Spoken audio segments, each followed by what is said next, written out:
ठीक है। तो आज का जो चैप्टर है, चैप्टर नंबर 7, उसका नाम है ज्ञान विज्ञान योग। ठीक है। यहाँ पे ज्ञान यानी वैदिक ज्ञान और साइंस यानी विज्ञान, इसके माध्यम से देखेंगे किस तरीके से भगवान से हम जुड़ सकते हैं। ठीक है। तो चैप्टर नंबर 7 में आगे हम करते हैं।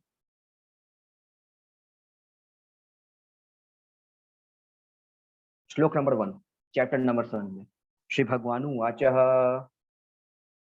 मया सत्यमनः पार्थ योगम युज्ञन् मदाश्रयः असंशयं समग्रं माम यथा ज्ञास्यसि तच्छृणुः। तो अब देखिए, श्लोक नंबर 1 में भगवान कृष्ण कहते हैं, हे प्रथापुत्र, अब सुनो कि तुम किस तरीके से मेरी भावना से पूर्ण होकर और मन को मुझ में आसक्त करके योगाभ्यास करते हुए मुझे पूर्णतया संशय रहित जान सकते हो। तो यहाँ पे भगवान कृष्ण कहते हैं अर्जुन से, हे अर्जुन, अब सुनो कि तुम किस तरीके से मेरी भावना से पूर्ण होकर और मन को मेरे श्री चरणों में आसक्त करके किस प्रकार मुझे बिना किसी डाउट के, बिना किसी संशय के मुझे जान सकते हो, मुझे पहचान सकते हो, ऐसा भगवान श्री कृष्ण कहते हैं। अब देखिए, प्रभुपाद जी यहाँ पे एक तात्पर्य लिखते हैं। भगवद गीता के इस 7वें अध्याय में, भगवद गीता के इस 7वें अध्याय में कृष्ण भावनामृत की प्रकृति का विषाद वर्णन हुआ है। कृष्ण समस्त ऐश्वर्यों से पूर्ण है और वे इन्हें किस प्रकार प्रकट करते हैं, इसका वर्णन इसमें हुआ है। इसके अतिरिक्त इस अध्याय में इसका भी वर्णन है कि 4 प्रकार के भाग्यशाली व्यक्ति कृष्ण के प्रति आसक्त होते हैं और 4 प्रकार के भाग्यहीन व्यक्ति कृष्ण के शरण में कभी नहीं आते। तो प्रभुपाद जी कहते हैं कि यहाँ पे भगवान कृष्ण की ओर आकर्षित होने का जो कृष्ण भावनामृत मन है, मतलब कि भगवान अपने मन में भगवान कृष्ण के प्रति भक्ति भाव रखना, ये सारी चीजों के बारे में डिटेल में डिस्कस किया गया है। ठीक है। भगवान कृष्ण जो है समस्त ऐश्वर्यों से पूर्ण है और यहाँ पे भगवान ये भी बताएंगे कि वो 4 प्रकार के भाग्यशाली लोग कौन हैं जो मंदिर जाते हैं, और ऐसे 4 प्रकार के भाग्यहीन लोग कौन हैं जो कभी भगवान श्री कृष्ण के शरण में नहीं जाते, और ऐसे 4 प्रकार के कौन हैं जो भगवान कृष्ण के प्रति आसक्त होते हैं, उनके शरण में जाते हैं। ये सारी चीज हम यहाँ पे देखेंगे। ठीक है। फिर आगे देखिए भगवान क्या करते हैं श्लोक नंबर 2 में, हे अर्जुन, अब मैं तुमसे पूर्ण रूप से व्यवहारिक ज्ञान, व्यवहारिक तथा दिव्य ज्ञान कहूंगा। भगवान कहते हैं, हे अर्जुन, अब मैं तुमसे पूर्ण रूप से एक व्यवहारिक तथा दिव्य ज्ञान कहने वाला हूँ। ये ऐसा ज्ञान है जिसे जान लेने पर तुम्हें और कुछ जानने की कोई इच्छा नहीं होगी। ये जो दिव्य ज्ञान मैं तुम्हें देने जा रहा हूँ, यह ज्ञान जान लेने पर तुम्हें और कोई ज्ञान जानने की इच्छा नहीं होगी। जो तुम कह रहे थे ना अर्जुन, कि अष्टांग योग या ध्यान के माध्यम से तुम अपने मन को मेरे श्री चरणों में स्थित नहीं कर सकते, और तुम कह रहे थे कि यह अव्यवहारिक है, तो हे अर्जुन, अब मैं तुम्हें व्यवहारिक ज्ञान दूंगा और मैं तुम्हें वो दिव्य ज्ञान दूंगा जिससे तुम अपने मन को मेरे श्री चरणों में स्थित कर सकते हो। ध्यान के माध्यम से, जैसे मैंने तुम्हें बताया था अर्जुन, कि एकांत स्थान में कुशा बिछा के उस पे आसन बिछा के और मेरा ध्यान करो। एक सीध में अपने सिर, अपने नाक को, अपने पूरे शरीर को एक सिद्ध में लाके और मेरी भक्ति स्टार्ट करो और अपने मन को मेरी श्री चरणों में लगाओ। तो तुमने कहा था अर्जुन कि प्रभु, ये अव्यवहारिक है, ये असंभव है आज के समय में, क्योंकि मन जो है बहुत ज्यादा चंचल है। तो हे अर्जुन, मैंने मन को उस कंट्रोल में करने का मार्ग भी तुमको बतला दिया है। अब मैं तुम्हें उस व्यवहारिक ज्ञान के बारे में कहूंगा। वह ज्ञान तुमको अव्यवहारिक लगा था ध्यान योग के माध्यम से। अब मैं तुम्हें व्यवहारिक ज्ञान के बारे में कहूंगा, दिव्य ज्ञान के बारे में कहूंगा, जिसे जानने के बाद और तुम्हारे लिए कुछ जानना शेष ही नहीं रहेगा। ठीक है। फिर आगे भगवान कहते हैं श्लोक नंबर 3 में, मनुष्याणाम सहस्रेषु कश्चित् कश्चित् दतति सिद्धये यततामपि सिद्धानां कश्चिन् माम वेत्ति तत्वतः। अब भगवान कृष्ण कहते हैं, हे अर्जुन, कई हजार मनुष्यों में से कोई एक सिद्धि के लिए प्रयत्नशील होता है, और इस तरह सिद्धि प्राप्त करने वालों में से विरला ही कोई मुझे वास्तव में जान पाता है। अब भगवान कहते हैं, हे अर्जुन, कई हजार मनुष्यों में कोई एक ऐसा मनुष्य होता है जो मुझे पाने के लिए तपस्या करता है, जो मुझे पाने के लिए मेरी पूजा करता है, मेरी भक्ति करता है, और उनमें से भी कोई एक विरला ही होता है जो मेरे दर्शन प्राप्त कर सकता है, जो मुझे प्राप्त कर सकता है। तो देखिए भगवान कृष्ण यहाँ पे कहते हैं कि हे अर्जुन, कई हजारों में से कोई एक व्यक्ति मेरी भक्ति करता है। तो यहाँ पे हम इसका एक एग्जाम्पल लेंगे। अब देखिए आप लोग, अब यहाँ पे आप लोग जो है भक्ति में आए हैं, ठीक है।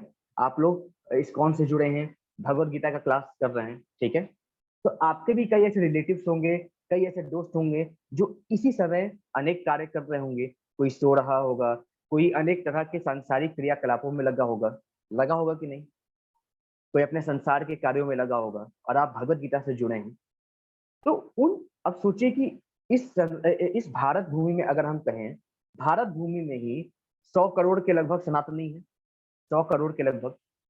उनमें से लगभग 20 से 25 लोग हैं यहाँ पे कथा सुन रहे हैं, भगवत गीता सुन रहे हैं। अब भारत की छोड़िए, मैं इस ग्रुप की बताता हूँ, जिस ग्रुप में आप लोग हैं, व्हाट्सएप ग्रुप, उस ग्रुप में लगभग लगभग 300 लोग हैं। दो ग्रुप है, दोनों ग्रुप को मिला दें तो 300 के लगभग लोग हैं जो ग्रुप को ज्वाइन किए थे। भगवत गीता कितने लोग सुन रहे हैं? लगभग 25 लोग। यूट्यूब के माध्यम से मान लेते हैं 10-15 लोग, 20 लोग ज्यादा ही सुनते हैं। फिर भी मान लेते हैं 40 से 50 लोग जो है भगवत गीता सुनते हैं। जो भी मैं यहाँ पे लेक्चर क्लास देता हूँ, लेक्चर करता हूँ, वो सारी चीजें 40 से 50 लोग सुनते हैं। कहाँ 300 लोगों ने रजिस्ट्रेशन किया था, कहाँ 40 से 50 लोग ही आ पाए। तो समझ रहे हैं कितना डिफरेंस है? क्या कारण है इसका? रजिस्ट्रेशन करने के बाद भी लोग भगवत गीता नहीं सुन रहे हैं, क्या कारण है इसका? यही कारण है, भगवान कहते हैं कि हे अर्जुन, कई हजार मनुष्यों में से मैं सबको अपॉर्चुनिटी प्रोवाइड करता हूँ, मैं सबको मौका देता हूँ, लेकिन हर मनुष्य उस मौके का फायदा उठा नहीं पाता। कई हजारों लाखों मनुष्यों में से कोई एक है जो मेरी सिद्धि के लिए प्रयत्न करता है, और उनमें से भी कोई एक ही है, विरला है, जो मुझे प्राप्त कर पाता है। जैसे उन 300 लोगों में आखिरी 20 से 25 लोग हैं या 50 लोग हैं जो भगवत गीता को सुन पा रहे हैं, और आप लोगों में से ही कई ऐसे लोग होंगे जिनका मन बार बार भटकता होगा, अभी उनका मन उनके कंट्रोल में नहीं होगा। और आप लोगों में से ही कई ऐसे लोग होंगे जो भगवान की, वो भी गिनती के होंगे, 4 लोग, 5 लोग, 6 लोग, जो सच्चे मन से भगवान की भक्ति करते हैं, है ना। तो ये एक फैक्ट है जो भगवान कृष्ण कब कह रहे हैं? द्वापर युग में। और अभी तो कलयुग चल रहा है, भगवान की बातें तो 100% सत्य यहाँ पे हो रही हैं, ठीक है। तो यही चीज है कि अगर हमें मौका मिलता है तो हमें उसको लूज नहीं करना चाहिए। भगवान हर किसी को मौका नहीं देते, हर बार मौका नहीं देते। इतने जन्मों से हम भटक रहे हैं, आज मौका मिला है, अभी मौका मिला है, तो अभी हमारे पास समय है कि हम अपने जन्म को सुधार सकते हैं। फिर आगे भगवान मौका दे ना दे कुछ मालूम नहीं है, लेकिन भगवान एक ही बार मौका देते हैं, हर बार मौका नहीं देते। और आप लोगों को बहुत बहुत बधाई कि आप उस मौके को पकड़ के अभी तक रखे हैं, और उम्मीद है आगे 18 चैप्टर तक अवश्य रखेंगे, ठीक है। क्योंकि भगवत गीता बहुत जरूरी है जीवन को एक अच्छे डायरेक्शन में चलाने के लिए। वही भगवान यहाँ पे कह रहे हैं कि कई हजारों में से कोई एक ही मनुष्य है जो मेरी सिद्धि के लिए प्रयत्न करता है, और उन मनुष्यों में से कोई विरला ही होता है जो मेरे दर्शन प्राप्त कर सकता है। फिर आगे भगवान बोलते हैं श्लोक नंबर 4 में, भूमिरापो अनलो वायु खम मनो बुद्धिरेव च अहंकार इत्ययम में भिन्ना प्रकृति अष्टधा।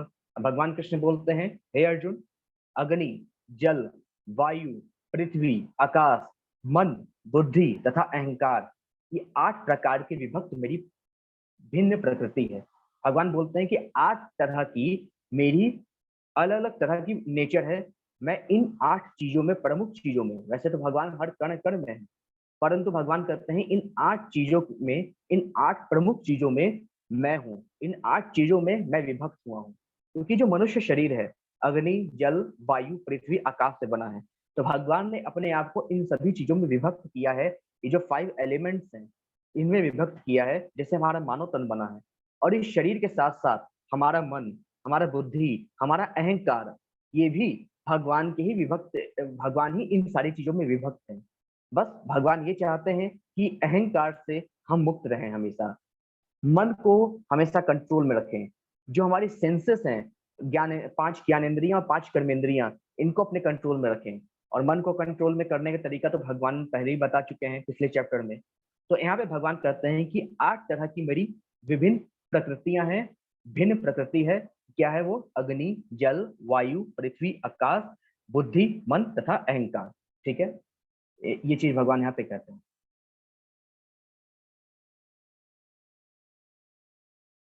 ठीक है, फिर आगे भगवान श्लोक नंबर 5 में कहते हैं, श्लोक नंबर 5 में भगवान कहते हैं, हे महाबाहो अर्जुन, इनके अतिरिक्त मेरी एक अन्य पराशक्ति है जो उन जीवों से युक्त है जो इस भौतिक अपरा प्रकृति के साधनों का विदोहन कर। भगवान कह रहे हैं, अर्जुन, इसके अलावा मेरी एक अन्य पराशक्ति है। पराशक्ति मतलब एक ऐसी शक्ति है जो कि नेचर को विनाश कर रही है। अब कहें कि भगवान की शक्ति नेचर को कैसे विनाश कर सकती है, थोड़ा समझिए। यहाँ पे भगवान कहते हैं, हे महाभाव अर्जुन, ये एक ऐसी प्रकृति है जो इंसान के मन में होती है, हमेशा अपने फायदे के लिए वो नेचर का नुकसान करते रहता है। अब जैसे हम अपने फायदे के लिए गाड़ी चलाते हैं लेकिन उससे पोल्यूशन होता है, हम अपने फायदे के लिए ये जंगल काट रहे हैं लेकिन उससे ग्लोबल वार्मिंग वार्मिंग बढ़ रही है। मतलब हर चीज से हम नेचर का नुकसान कर रहे हैं अपने फायदे के लिए। भगवान कहते हैं कि मेरी एक अन्य पराशक्ति है, वो उन जीवों में युक्त है जो इस नेचर को डिस्ट्रॉय कर रही है, जो इस भौतिक साधनों का विदोहन कर रहे हैं। ऐसा नहीं करना चाहिए। ये वो शक्ति है जो मनुष्य के अंदर है। भगवान चाहते हैं इस शक्ति से मनुष्य अपना कल्याण करे, नेचर का विदोहन न करे, नेचर को बिना डिस्टर्ब किए अपना कल्याण करे। परंतु मनुष्य इन शक्ति का दुरुपयोग करके नेचर को डिस्टर्ब करता है, जिसके कारण फिर नेचर जब डिस्टर्ब होता है तो नेचर फिर ऐसे ऐसे चीजें लाता है, जैसे भूकंप आ गया, सुनामी आ गया, तो अनेक तरह के आपके नेचुरल कैलामिटीज आते हैं जो कि फिर हमारे लिए दिक्कत की बात होती है। तो भगवान कहते हैं कि ये शक्ति मैंने आपको दी है आपके अंदर, मुझे प्राप्त करने के लिए, नेचर को डिस्ट्रॉय करने के लिए नहीं। फिर आगे भगवान श्लोक नंबर 6 में बोलते हैं, सारे प्राणियों का उद्गम इन दोनों शक्तियों से है। इस जगत में जो कुछ भी भौतिक तथा आध्यात्मिक है, उनकी उत्पत्ति तथा प्रलय मुझे ही जानो। भगवान कहते हैं यही दो शक्ति है, 8 प्रकार की मेरी विभक्त प्रकृति और मेरी पराशक्ति जो हर इंसान के भीतर है। सभी प्राणियों का उद्गम इन्हीं दोनों शक्तियों से है। और इस जगत में जो भी तुम्हें सांसारिक दिखता है, संसार में हम जो भी चीज देखते हैं, या आध्यात्मिक जगत में जो भी स्वर्ग लोक है, मेरा पवित्र धाम है, उस सब का सब, उसका उत्पत्ति और उसका प्रलय, वैसे भगवान का धाम प्रलय में नहीं जाता, उसके अलावा जितने भी चीजें हैं सब प्रलय में जाती हैं। भगवान कहते हैं जितने भी लोग हैं, पृथ्वी से ऊपर 6 लोग, पृथ्वी के नीचे 7 लोग, वो सब के सब का उत्पत्ति तथा प्रलय मुझे ही जानो। मेरे ही कारण सारी चीजें उत्पन्न होती हैं और मेरे से ही सारी चीजें नष्ट हो जाती हैं, मेरी इच्छा से ही। फिर आगे भगवान श्री कृष्ण बोलते हैं, हे धनंजय, हे अर्जुन, मुझसे श्रेष्ठ कोई सत्य नहीं है, मैं ही सर्वश्रेष्ठ सत्य हूँ, मुझसे बढ़कर कोई भी ट्रुथ नहीं है। जिस प्रकार मोती धागे में गुथा रहता है, उसी प्रकार सब कुछ मुझ पर ही आश्रित है। तो भगवान कहते हैं, अर्जुन, जिस प्रकार हम मोतियों से धागा बना धागे में एक एक मोती डाल के मोती की माला बनाते हैं, जिस प्रकार मोती धागे में गुथा रहता है, उसी प्रकार ये समस्त संसार मुझ में गुथा हुआ है। मैं ही उन सबको उत्पन्न करने वाला हूँ और मैं ही सबको नष्ट करने वाला हूँ। ऐसा भगवान कृष्ण यहाँ पे बोलते हैं।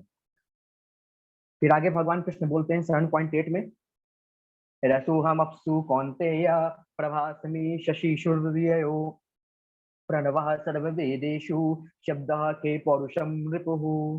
अब भगवान श्री कृष्ण यहाँ पे बोलते हैं, हे कुंती पुत्र, मैं कौन हूँ? मैं जल का स्वाद हूँ, मैं सूरज तथा चंद्रमा का प्रकाश हूँ, वैदिक मंत्रों में मैं ओमकार हूँ, आकाश में ध्वनि हूँ तथा मनुष्य में सामर्थ्य हूँ। भगवान कहते हैं, हे कुंती पुत्र, तुम मुझे जल के स्वाद के रूप में जानो। जो जल का टेस्ट है ना, पानी का टेस्ट, वो मैं हूँ।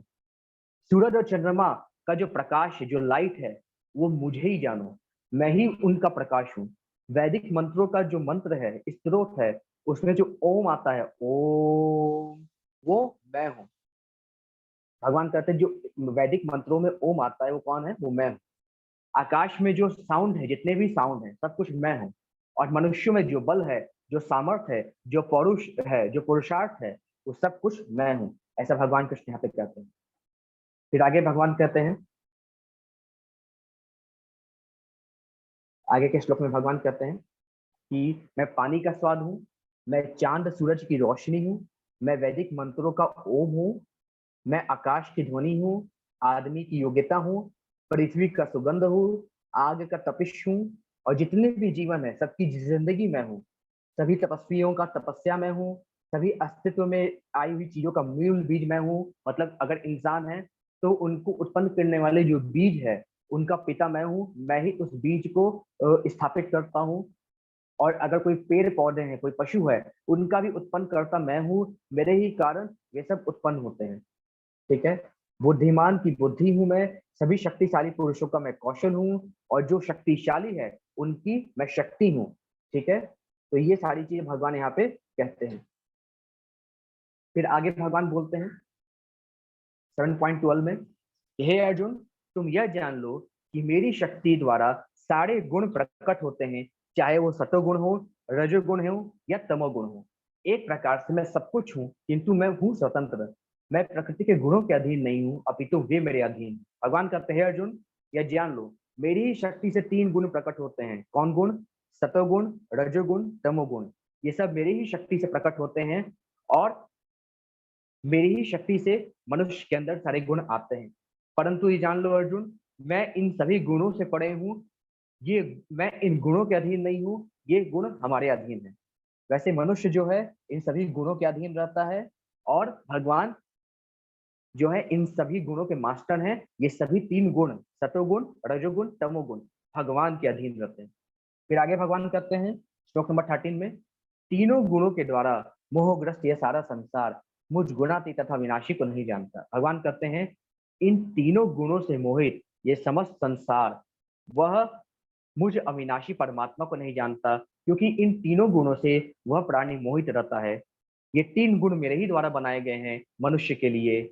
और लेकिन आप इससे कई बार सवाल उठेगा कि जब भगवान ने ही तीनों गुण बनाए हैं, तो फिर हमसे ये क्यों एक्सपेक्ट करता है कि हम उन तीनों गुणों को लांग जाएंगे, है ना? लेकिन ऐसा नहीं है। भगवान ने डिसीजन लेने का अधिकार हम पे छोड़ा हुआ है। हम डिसीजन ले सकते हैं, हम भगवान की भक्ति कर सकते हैं। भगवान ने हमको बुद्धि दिया है, हम एक अच्छा डिसीजन ले सकते हैं कि क्या करना चाहिए, क्या नहीं करना चाहिए। हमारे अंदर तीनों गुण विद्यमान है, सतोगुण, रजोगुण, तमोगुण।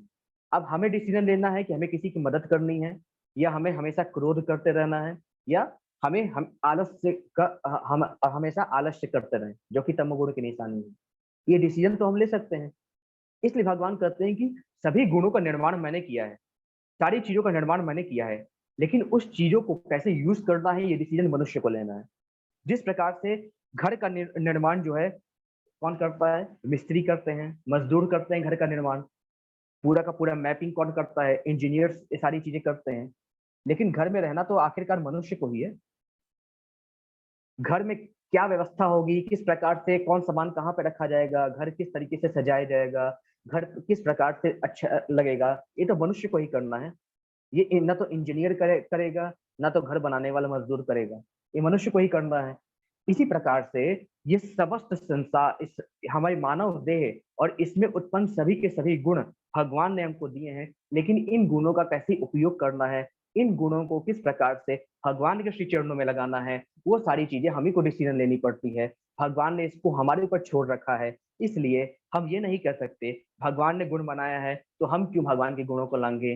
परंतु भगवान ने हमें डिसीजन करने के लिए छोड़ रखा है कि हे मनुष्यों, इन डिसीजन के माध्यम से मुझ तक पहुंचो। क्योंकि हम सब भगवान से जब अलग हुए थे, हम पहले भगवान के ही साथ थे, लेकिन हमारे मन में एक इच्छा हुई कि हम भगवान से अलग रह सकते हैं। तो भगवान ने कहा ठीक है, संसार में जाके आप रहिए। तो हम तब से अभी तक भटक रहे हैं। अब भगवान की बहुत कृपा हुई है कि हमें भगवत गीता मिला है, भगवान की शरण मिली है। अब इसे नहीं खोना है। अब अपने मन को एकाग्रचित करके सतगुण को बढ़ाकर भगवान के श्री चरणों में जाना है। यही हमारे एक चरम लक्ष्य होना चाहिए। अब आगे भगवान श्री कृष्ण कहते हैं श्लोक नंबर 14 में, देवी है सा गुणमयी मम माया दुरत्यपा मामे वय प्रपदन्ते माया मेताम तरन्ति ते। अब भगवान श्री कृष्ण कहते हैं, हे अर्जुन, प्रकृति के 3 गुणों वाली इस मेरी दैवी शक्ति को पार कर पाना कठिन है। भगवान कहते हैं ये 3 गुण वाली जो मेरी शक्ति है, इसको पार करना कठिन है। अधिकार मनुष्य के पास ही है कि इसको कैसे पार करेगा, लेकिन इसको पार करना थोड़ा सा तो कठिन है। लेकिन किंतु जो मेरे शरणागत हो जाता है, वह सरलता से इसे पार कर लेता है। भगवान कहते हैं कि जो मेरी 3 गुणों वाली प्रकृति है, जो हर मनुष्य के भीतर है, पार तो मनुष्य को ही करना है। अगर वो मेरी भक्ति नहीं करेगा तो थोड़ा उसके लिए कठिन पड़ेगा। लेकिन अगर व्यक्ति मेरी श्री चरणों में आ जाता है, मेरी शरणागति ग्रहण कर लेता है, मेरी भक्ति करता है, तो मैं स्वयं उसको उस उन गुणों से पार लगाकर अपने भगवत धाम ले जाता हूँ, इस भव सागर से पार लगा देता हूँ। जैसे हम देख सकते हैं कि ये व्यक्ति भगवान की भक्ति करता करता भगवान के तक तक आ गया है। भगवान स्वयं गरुड़ पर सवार होके इस बालक की, मतलब कि जो मनुष्य है, इनकी मदद के लिए आए और स्वयं इनको भव सागर से पार लगा के अपने धाम ले गए। तो इस प्रकार से हम जो है भगवान की भक्ति करके, जब हम भगवान की भक्ति करेंगे, कैसे करें भगवान की भक्ति? हरे कृष्ण महामंत्र का जाप। मैंने जैसे आपको कहा था, अगर प्रतिदिन हम 16 माला भी अगर जाप करते हैं, 16 माला अगर हम जाप करते हैं, तो एक दिन हमसे माया दूर रहती है। तो सोचिए, अगर भगवान की भक्ति हम करें, अगर हम भगवान की आराधना करें, और मैंने आपसे कहा था कि कम से कम एक माला अपने जीवन में, कम से कम एक माला आज से ही या पहले से ही एक माला भगवान की भक्ति के लिए अवश्य करें। 8 मिनट का समय लगता है एक माला, और 5 मिनट का कीर्तन पूरे दिन भर के 24 घंटे में। इतना करेंगे, आपके जीवन में नित्य परिवर्तन स्टार्ट हो जाएगा। ये अवश्य करें। सब परिवार के एक साथ कीर्तन, हरे कृष्ण कृष्ण कृष्ण हरे हरे, हरे राम राम राम हरे हरे, इसका कीर्तन। और पूरे दिन में 8 मिनट एक माला जाप हरे कृष्ण महामंत्र का 108 बार भगवान कृष्ण का नाम जप। इतना काफी है अपने अंदर भगवान की भक्ति जताने के लिए। और जिस वक्त हमारे अंदर भगवान की भक्ति जाग जाएगी, उस वक्त हम इन तीनों गुणों से आसानी से, सरलता से पार कर पाएंगे। फिर ना तो हमें गुस्सा आएगा, ना आलस आएगा, सिर्फ और सिर्फ भगवान को अर्पित भोजन खाने का मन करेगा, और सदा ही सात्विक व्यवहार हमारा रहेगा। और अगर हम चाहते हैं तो निश्चित रूप से इन चीजों को अवश्य हम करें। ठीक है? तो जो हमारा आलसी व्यवहार है वो चीज हटेगी। ठीक है? जो हमेशा बार बार हमको नींद आती है, वो चीजें तभी हटेंगी जब हम इन सारी उपायों को करेंगे। सिर्फ कुछ नहीं करना है, 8 मिनट भगवान कृष्ण के माला का जाप और हरि कृष्ण महामंत्र का सब परिवार कीर्तन 5 मिनट, ये पूरे के पूरे प्रॉब्लम्स को आपके जीवन से हटा देगा। ये भगवान कृष्ण यहाँ पे कहते हैं। फिर आगे भगवान श्री कृष्ण कहते हैं, श्लोक नंबर आगे के श्लोक में भगवान कृष्ण कहते हैं,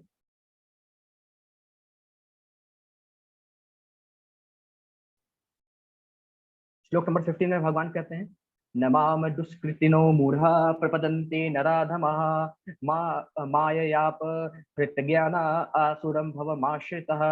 अब भगवान कृष्ण कहते हैं, हे अर्जुन, जो व्यक्ति निपट मूर्ख है, जो मनुष्यों में बहुत अधम है, जिनका ज्ञान माया द्वारा हर लिया गया है, तथा जो असुरों की नास्तिक प्रकृति को धारण करने वाला है, ऐसा दुष्ट मेरी शरण ग्रहण नहीं करता। भगवान कहते हैं, कौन व्यक्ति मेरे शरण ग्रहण नहीं करता? जो महामूर्ख है, जो मनुष्यों में सबसे बड़ा अधर्मी, जिनका ज्ञान माया द्वारा हरा जा चुका है, और जो व्यक्ति नास्तिक है, जो असुरों की नास्तिक प्रकृति को धारण करने वाला है। लोग कहते नहीं कि मैं नास्तिक, मैं भगवान को नहीं मानता, मैं साइंस को मानता हूँ, मैं वो करता हूँ, ये करता हूँ। जो भगवान कृष्ण को नकारते हैं, जो भगवान कृष्ण को नहीं मानते, वो सभी के सभी लोग निपट मूर्ख, ऐसे लोग कभी भगवान कृष्ण की शरण ग्रहण नहीं करते। भगवान कहते हैं, जो व्यक्ति मूर्ख है, जो व्यक्ति मुझे जानता नहीं है, जो व्यक्ति नास्तिक है, जो हर समय मुझे नकारता रहता है, ऐसा व्यक्ति कभी मेरी शरण ग्रहण नहीं करते। फिर आगे भगवान श्री कृष्ण कहते हैं, चतुर्विद्या भजन्ते माम जनाः सुकृतो अर्जुनः आर्तो जिज्ञासुर अर्थी आर्थो जिज्ञासुर्थार्थी ज्ञानी च भरतर्षभा। भगवान श्री कृष्ण कहते हैं, हे भरत श्रेष्ठ, अब 4 प्रकार के पुण्य आत्मा मेरी सेवा करते हैं, आर्थ, जिज्ञासु, अर्थार्थी तथा ज्ञानी। अब भगवान कहते हैं, अर्जुन, अभी मैंने तुमको बताया कि कौन कौन लोग मेरी शरण ग्रहण नहीं करते। अब सुनो, किस प्रकार के लोग मेरी शरण ग्रहण करते हैं। 4 तरह के लोग मेरी शरण ग्रहण करते हैं, आर्थ, जिज्ञासु, अर्थार्थी तथा ज्ञानी। भी क्या क्या है? तो भगवान कहते हैं, वे लोग जो किसी भी प्रकार के दुख से पीड़ित हैं, जो किसी बीमारी से पीड़ित हैं, उनको दुख है, उनके घर में क्लेश रहते हैं, दुख रहते हैं, ऐसे लोग भगवान की शरण में जाते हैं। दूसरे लोग, जिनको धन की आवश्यकता होती है, जिनको पैसा चाहिए होता है, जिनको अपने जीवन में सफल बनना होता है, ऐसे लोग भगवान की शरण में जाते हैं। तीसरे लोग, जो भगवान को जानने की इच्छा रखते हैं, जो चाहते हैं कि भगवान को जान के वे अपना कल्याण कर सके, ऐसे जिज्ञासु लोग जाते हैं। और चौथे लोग, जिनको मालूम है भगवान परमेश्वर हैं, और ये जानने के बाद वे भगवान की भक्ति करते हैं। तो ये 4 तरह के लोग भगवान कहते हैं कि भगवान परमेश्वर की भक्ति करते हैं। भगवान कहते हैं सारे लोग विभिन्न परिस्थितियों में परमेश्वर की भक्ति करते रहते हैं। शुद्ध भक्ति निष्काम होती है, उसमें किसी लाभ की आशंका नहीं रहती, आकांक्षा नहीं रहती। भगवान कहते हैं 4 तरह के लोग मेरी भक्ति करते हैं। वह लोग जो किसी न किसी दुख से पीड़ित होते हैं, बीमारी से पीड़ित होते हैं, वे लोग मेरी शरण में आते हैं। वे लोग जिनको धन की आवश्यकता होती है, सांसारिक लोभ वो उनको चाहिए होता है, उनको दूसरों को दिखाने के लिए धन की आवश्यकता होती है, बड़े बंगले की आवश्यकता होती है, गाड़ी की आवश्यकता होती है, बड़े पोस्ट की आवश्यकता होती है, बड़े नौकरियों की आवश्यकता होती है। वे लोग भगवान की शरण में जाते हैं, मांगते रहते हैं भगवान से कि मुझे सांसारिक सुख दे दो, मुझे सांसारिक सुख दे दो। जो संसार में पड़े रहना चाहते हैं, ऐसे लोग भी भगवान की शरण जाते हैं। ऐसे लोग जाते हैं भगवान की शरण में जो कम से कम भगवान को जानना चाहते हैं कि किस तरीके से हमारा कल्याण हो सकता है। हमें मनुष्य जीवन क्यों मिला है? क्या सिर्फ खाने पीने सोने के लिए हमें मनुष्य जीवन मिला है, या इसके और भी कारण है मनुष्य जीवन मिलने के? जो व्यक्ति ये जानना चाहता है, ये अपने गुरु के पास जाता है और भगवान के बारे में जानने की कोशिश करता है, या कोई ना कोई ऐसा माध्यम तलाशता है जिससे वे भगवान के बारे में जान सकता है। और चौथे लोग जिसको मालूम है भगवान परम सत्य है, तो उनका ही ध्यान करते रहते हैं। तो 4 तरह के लोग भगवान कहते हैं मेरी शरण में आते हैं। परंतु इन सब में वह व्यक्ति जो बिना किसी इच्छा के, बिना किसी आकांक्षा के मेरी शरण ग्रहण करता है और मेरी भक्ति करते रहता है, ऐसा व्यक्ति ऐसा व्यक्ति शुद्ध भक्त में रत रहता है और उसकी भक्ति निष्काम भक्ति होती है, और ऐसे व्यक्ति का मैं कल्याण करता हूँ। वैसे चारों का भगवान कल्याण करते हैं क्योंकि चारों भगवान का नाम लेते हैं, परंतु निष्काम भक्ति में भगवान सर्वप्रथम निष्काम शुद्ध भक्त को भगवान सबसे पहले मिलते हैं। ऐसा भगवान कृष्ण यहाँ पे कहते हैं। फिर आगे भगवान कहते हैं, अब देखिए कुछ कहानी, एक एक कहानी मैं आपको बताता हूँ, बहुत अच्छी अच्छी कहानी है, एक एक करके सभी लोग सुनिए। ठीक है, पहली कहानी इस गजेंद्र की आती है, शुद्ध भक्ति की कहानी। जैसे भगवान ने कहा कि मैं सबसे पहले अपने शुद्ध भक्तों का कल्याण करता हूँ, तो ये शुद्ध भक्त है। सबसे पहले गजेंद्र की कहानी आती है। ये जो गजेंद्र है, पिछले जन्म में भगवान का बहुत बड़ा भक्त था, परंतु किसी कारण इसे पशु योनि में आना पड़ा और एक गजेंद्र हाथी के रूप में ये इसने जन्म लिया। एक समय ये इसकी पत्नी और बच्चे सभी लोग एक नदी के किनारे जाके जल क्रीड़ा कर रहे थे। ये हाथी जो अपने सुर पे जल भरकर अपनी पत्नी पे फेंकता, अपने बच्चे पे फेंकता, तो खूब इन लोग एंजॉय कर रहे थे जल में। पर हुआ क्या, अचानक एक ग्राह मतलब कह सकते हैं मगरमच्छ जो है हाथी के पैर को पकड़ लेता है और नीचे तालाब में घसीटते हुए जाता है। मतलब कि हाथी अब डूबने लगता है, ये मगरमच्छ उसके पैर को पकड़ते हुए नीचे जाने लगता है। तो हाथी चिल्लाता है, सबसे पहले तो खुद जोर लगाता है, अपनी ताकत पूरी लगा लेता है कि मगरमच्छ से छुड़ा के अपने ऊपर आ जाए, नदी पर तट पर वापस आ जाए। लेकिन उसकी सारी शक्ति व्यर्थ हो जाती है। फिर जब वो खुद नहीं कर पाता तो अपनी पत्नी को चिल्लाता है, सुनो पत्नी प्रिय, हे बच्चों मुझे बचाओ, ये मगरमच्छ ये ग्राह मुझे नदी में ले जा रहा है, मुझे खाना चाहता है। तो उसकी पत्नी भी उसकी मदद करती है, अपने सूंड में से इसका सूंड पकड़ के खींचने लगती है, लेकिन वो बाहर नहीं निकलता। इसके बच्चे भी जोर लगाते हैं लेकिन बाहर नहीं निकलता ये हाथी है। ठीक है, तो इस प्रकार से जब जोर लगा के ये हाथी नहीं निकलता तो उसके पत्नी और बच्चे दोनों इसको छोड़ के चले जाते हैं। अब ये देख रहा होता है कि मैं डूब रहा हूँ, मैं कुछ नहीं कर पा रहा हूँ। इसका थोड़ा सा सुर खाली बाकी रह गया था, ऊपर का कुछ भाग बाकी रह गया था। फिर अचानक इसको भगवान की याद आई। उसने वहीं पे पड़े हुए फूल को, एक फूल वहां पे खिला था, वहां पे फूल को पकड़ा और भगवान श्री कृष्ण को अर्पण कर दिया और दिल से भगवान को पुकारा, हे नारायण, हे भगवान कृष्ण, सभी लोग मुझे छोड़ के चले गए हैं, कोई मुझे नहीं बचा रहा, अब एक आप ही सहारा हो, हे भगवान, हे नारायण, मेरी रक्षा करो। इतना भगवान ने इस गज हाथी के दिल की करुण पुकार सुनी। भगवान गरुड़ पे बैठ के दौड़े चले आए और सुदर्शन चक्र से मगरमच्छ का सिर काट दिया और हाथी को मुक्त किया। इस प्रकार भगवान की करुण, जब हाथी ने करुण पुकार की, सब कुछ सांसारिक लोगों से पुकार की तो उन्होंने नहीं सुनी, लेकिन भगवान से एक करुण पुकार की, भगवान स्वयं पैदल दौड़े आए और गज का उद्धार किया। यहाँ पे गज का उद्धार किया और ग्रह को मारा। यहाँ से एक और भाव आता है कि गज जो है यानी हाथी भगवान का बहुत बड़ा भक्त है, और ये जो मगरमच्छ है भगवान के बहुत बड़े भक्त के पैर पकड़ लिया। तो भगवान कृष्ण ने सबसे पहले किसका उद्धार किया अपने सुदर्शन चक्र से काट के? मगरमच्छ का, क्योंकि भगवान के हाथों जिसकी मृत्यु होती है उसका उद्धार हो जाता है। तो ये भावना ये भी आती है कि अगर हमें भगवान से अपना कल्याण चाहिए, अगर भगवान के पास जाना है, तो एक सबसे बड़े भक्त के चरण पकड़ लें, जो भगवान के करीब हो, जो भगवान को जानता हो। अगर ऐसा करेंगे तो भगवान सबसे पहले दासानुदास, भगवान के दास, जो भक्त के दास है, उनके सबसे पहले भगवान कल्याण करते हैं। प्रभुपाद जी भी कहते हैं हमें दासानुदास बनना चाहिए, भगवान के भक्त का भक्त, भगवान के भक्तों का दास बनना चाहिए। अगर हम भगवान के भक्तों की सेवा करते हैं, संत समाज की सेवा करते हैं, तो निश्चित रूप से भगवान सर्वप्रथम हमारा कल्याण करते हैं, क्योंकि ऐसे भगवान को प्राप्त करना थोड़ा कठिन है। लेकिन अगर भक्तों के माध्यम से हम सेवा करते हैं, भक्तों की सेवा करते हैं, तो भगवान निश्चित रूप से जल्द हमको मिलते हैं। इसलिए हमें भक्तों की सेवा करना कभी छोड़ना नहीं चाहिए, संतों की सेवा करना कभी छोड़ना नहीं चाहिए। इससे भगवान अवश्य हमको जल्द से जल्द मिलेंगे। फिर दूसरी कहानी आती है द्रौपदी की। अब महाभारत का जो युद्ध हुआ था, उसका कारण, सबसे प्रमुख कारण था द्रौपदी का ये चीड़हरण। जब पांडव जुए में सब कुछ हार गए थे, इन्होंने अपनी पत्नी द्रौपदी को लगा लिया था दाव पे। और जब वो भी हार गए, तब दुर्योधन ने कहा दुशासन से, जाओ और द्रौपदी को बालों से खींच के पूरी सभा में ले आओ। और पूरी सभा में लाने के बाद दुर्योधन ने कहा कि द्रौपदी के वस्त्र को निकालो और उससे कहो कि दुर्योधन की जंघा पे बैठे। इतना बुरा कर्म जो दुर्योधन ने आदेश दिया था, और दुशासन ये काम करने लगा। द्रौपदी ने सबसे सहायता मांगी, किससे किससे नहीं मांगी, महाराज धृतराष्ट्र से मांगी, भीष्म पितामह से मांगी, गुरु द्रोणाचार्य से मांगी, कृपाचार्य से मांगी, सभी किससे मांगी, अपने पतियों से मांगी, सभी 100 पुत्रों से मांगी जो कौरव के पुत्र थे, लेकिन किसी ने सहायता नहीं की। सब ने मुंह मोड़ लिया।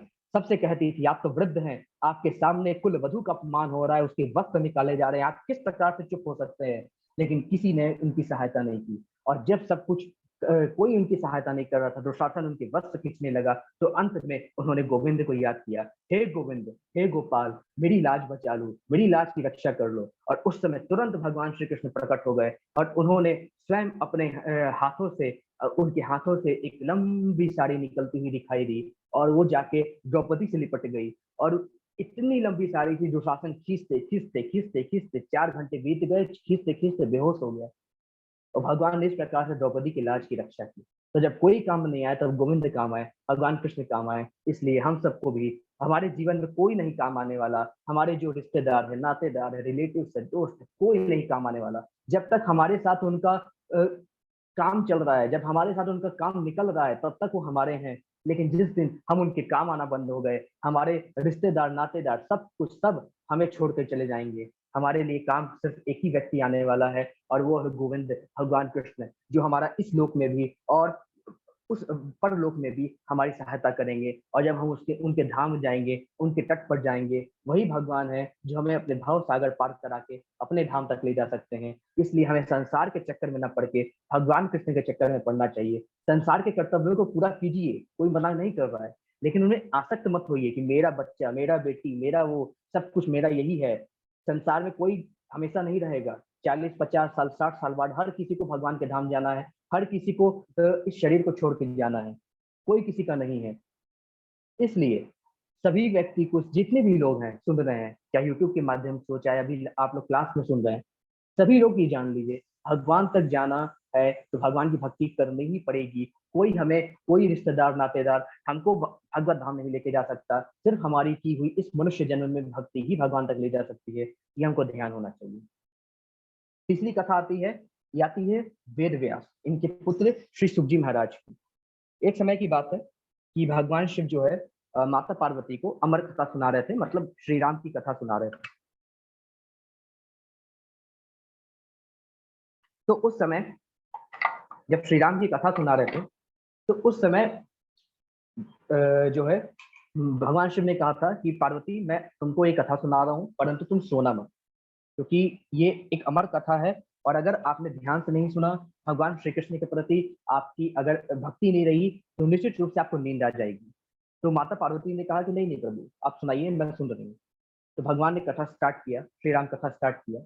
जब आधी कथा पूरी हुई, तो माता पार्वती को नींद आ गई। वहीं पे एक श्री शुक जी भी थे। तो सबसे पहले भगवान शिव ने कहा था कि पार्वती, आप जाके देखिए, कोई और तो चोरी से कथा नहीं सुन रहा है, क्योंकि कथा कभी चोरी से नहीं सुननी चाहिए। सुननी चाहिए तो हमेशा परमिशन लेके जो कथा सुना रहा है उसके सामने बैठ के सुननी चाहिए। चोरी से कथा सुनी हुई हमेशा बुरा फल देती है। तो भगवान शिव ने कहा कि पार्वती, पहले जाके देखो कोई सुन तो नहीं रहा है। तो माता पार्वती ने सब जगह देखा, कोई नहीं सुन रहा था। तो माता पार्वती ने कहा प्रभु कोई नहीं सुन रहा है। लेकिन उस समय एक अंडे से श्री शुक जी का मतलब कि एक तोते के रूप में वेद व्यास जी के पुत्र जो है उस समय तोते के रूप में थे, तोते का ही जन्म हुआ, मतलब जन्म होने वाला था और वो अंडा फूटने वाला था। ठीक है, लेकिन उस समय फूटा नहीं था, तो माता पार्वती की उस चीज पे नजर नहीं गई। तो जब बाबा शिव कथा सुना रहे थे तो माता पार्वती को नींद आ गई और उसी समय श्री शुक जी का जन्म हो गया। तो उस समय उन्होंने देखा भगवान शिव कथा सुना रहे हैं और माता पार्वती को नींद आ गई है और वो अंधे के भीतर भी उस कथा को सुन रहे थे। तो जैसे ही वनडे से बाहर आए तो उन्होंने सोचा कि अगर माता पार्वती क्योंकि कथा में बार बार बोल रही थी हाँ हाँ प्रभु जी, अब आगे बताइए, ऐसे हुंकार भर रही थी। तो अगर वो माता पार्वती सो गई हैं, अगर वो हुंकार नहीं भरेंगी तो बाबा कथा नहीं सुनाएंगे। तो श्री शुक जी ने क्या किया कि जब बाबा कथा बोल रहे थे तो वो बार बार हुंकार भर रहे थे श्री शुक जी। तो बाबा को लगा कि माता कथा सुन रही है, तो बाबा ने कथा प्रारंभ रखा। और जब आगे कथा चली, थोड़ा सा कथा आगे बढ़ गई, तब माता पार्वती नींद से जागी और बाबा से बोली कि हाँ आप कहाँ थे प्रभु बताइए। तो शिव जी ने कहा कि तुम कथा नहीं सुन रही थी पार्वती। तो पार्वती ने कहा कि नहीं प्रभु, मुझे क्षमा कीजिए, मुझे थोड़ी निद्रा आ गई। तो बाबा भोलेनाथ ने कहा जब तुम कथा नहीं सुन रही थी तो ये हुंकार कौन भर रहा था। तो माता पार्वती ने कहा नहीं मैं तो नहीं भर रही थी, मैं तो सो गई थी। तो बाबा शिव की नजर पड़ी श्री शुक जी पे और उन्होंने कहा कि तुमने चोरी से मेरी कथा सुनी है। और इसके लिए बाबा शिव त्रिशूल उठा के उसके पीछे भागे। त्रिशुक जी आगे आगे, बाबा शिव पीछे पीछे। और उस समय वो कहाँ पहुंचे, त्रिशुक जी एक आश्रम में पहुंचे जहाँ वेद व्यास की पत्नी जमाई ले रही थी। और जैसे ही जमाई ले रही थी तो उनके मुख के माध्यम से त्रिशुक जी उनके गर्भ में प्रवेश कर गए। और वेद व्यास जी को जब मालूम चला कि श्री शुक जी उनके गर्भ में प्रवेश कर गए हैं, तो बाबा भोलेनाथ ने कहा कि तुम आओ। वो बोला कि नहीं आएंगे बाबा, आप जब तक यहाँ रहेंगे मैं तो आऊंगा ही नहीं बाहर। 12 वर्ष तक, 12 वर्ष तक श्री शुक जी वेद व्यास जी की पत्नी के गर्भ में थे।